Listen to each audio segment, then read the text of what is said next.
This is described as where the copper grew on the mountain.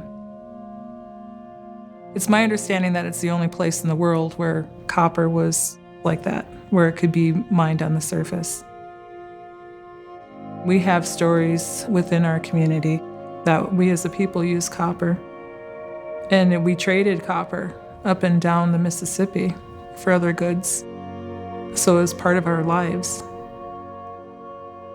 There was this mass copper that you could find at that time, sticking out from the shoreline and from deposits along the mid-rib of the Keweenaw Peninsula. On the Keweenaw Peninsula, which juts into Lake Superior, is located the most important deposit of native copper ever found. It wasn't until 1842 that it was a copper land rush. Everybody ran into here to set up claims to try and find copper and to begin exploration. In total, around 140 mines were set up.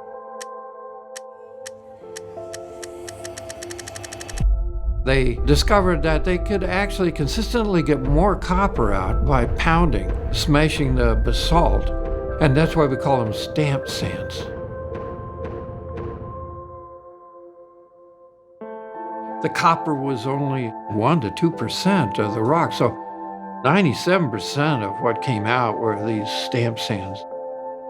We know that they discharged 22.7 million metric tons of stamp sands. If you were loading up railroad cars, they would stretch all the way to San Diego.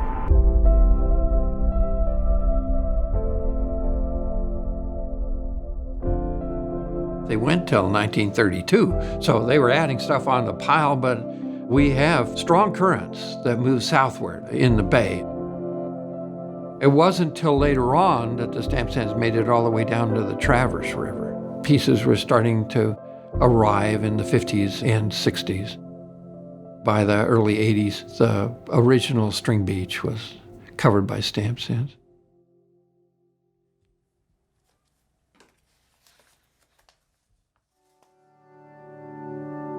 When I was little, I remember being on the beach with my grandparents, my parents, and just playing in the sand.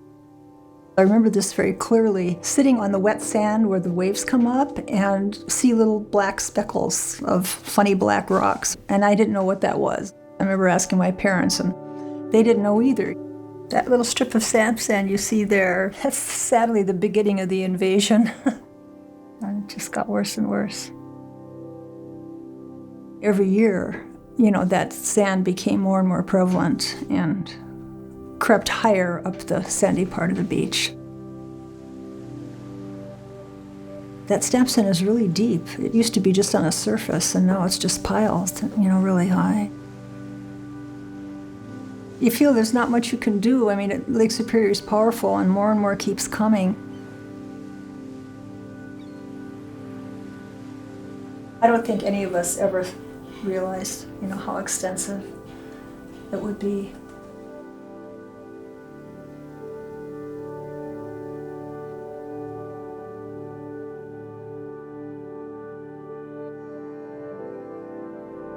Of the 22.7 million tons, about 10 million is along the shoreline, and the remaining 10 million is underwater.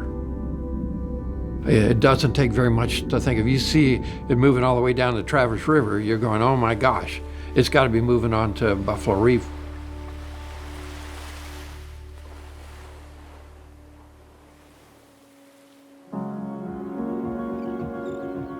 Fishing has always been a big part of who we are as people. Even if you're not actually out fishing on the waters, somebody in your family is.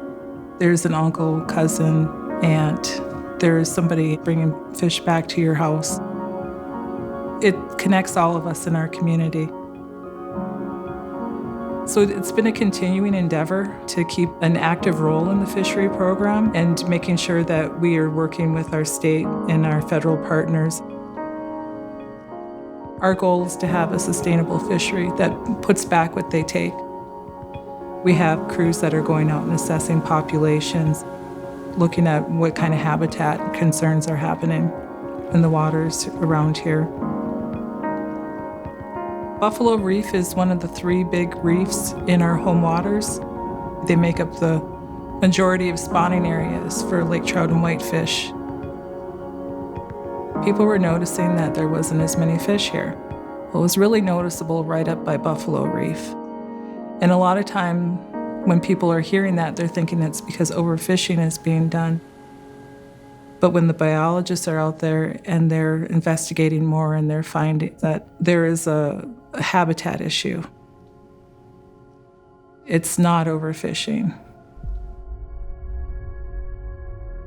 The tribe were the first ones to really put up the red flag in terms of this could be serious. We can determine percent stamp sand and then plot it out and clearly show that when you're getting out past 40 to 50% stamp sand, you're only picking up 30% of the density of the organisms that you normally have. When you reach into the 50s and 60s, it's very severe. Past 75, there's nothing there. There's just nothing living there. You're getting relatively high copper concentrations, and they're just killing the organisms off. When you have good habitats, you'd expect hundreds of thousands of organisms, just a living community. The stamp sands are continuing to cover the reef. If we don't do something about it, then we'll have the complete loss of the reef. There won't be an area for spawning for lake trout and whitefish. Even if they manage to find a place to lay their eggs, these fish that are hatched out, they most likely won't make it because they would need to find food relatively quickly, and they're not going to find it nearby. The reef is in the catalog of one of the most effective reefs out in the Great Lakes. Model suggested that 60% of the reef would be covered within 10 years if nothing were done. About 1.8 million a year would be lost if the Buffalo Reef collapsed, largely to the tribe in terms of commercial revenue, but also to the non-tribal commercial fisheries and to recreational fishing. You can see that issues such as we're going to lose a reef or we're going to lose 33% of the fish that are out there is a really serious thing.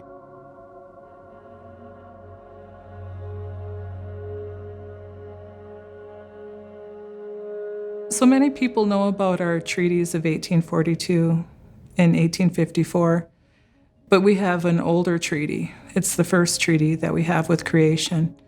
And in there we were given responsibilities in return for the gifts we've been given by the rest of the nations, the fish nation, the plant nation, the animal nation. They're doing all these things for our survival, and in turn, we have responsibilities as good stewards. When we're noticing that we're having an impact, then we need to adjust and limit those impacts.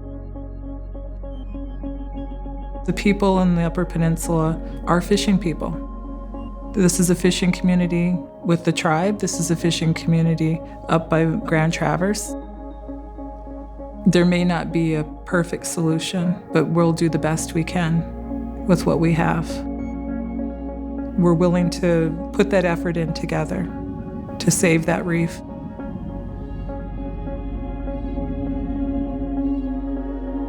What we're doing with this is to look at the long-range perspective. There's probably 3 phases to it. First phase is the dredging. It will save us for a little while, 3 to 5 years is the idea, and it will feather into the second phase. And the second phase is probably a combination of dredging and a revetment. And the third part would be to remove the stamp sands from the site. This is very special, to just get recognition that let's try and do this.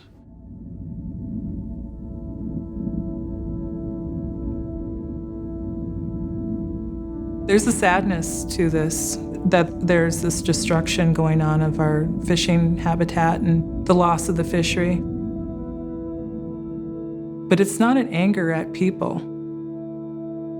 It's a sadness at what happened, and it's responsibility that we need to do something about it as a whole community, as all people.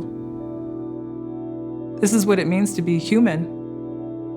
You have to take care of the world you live in. You have a responsibility to do that.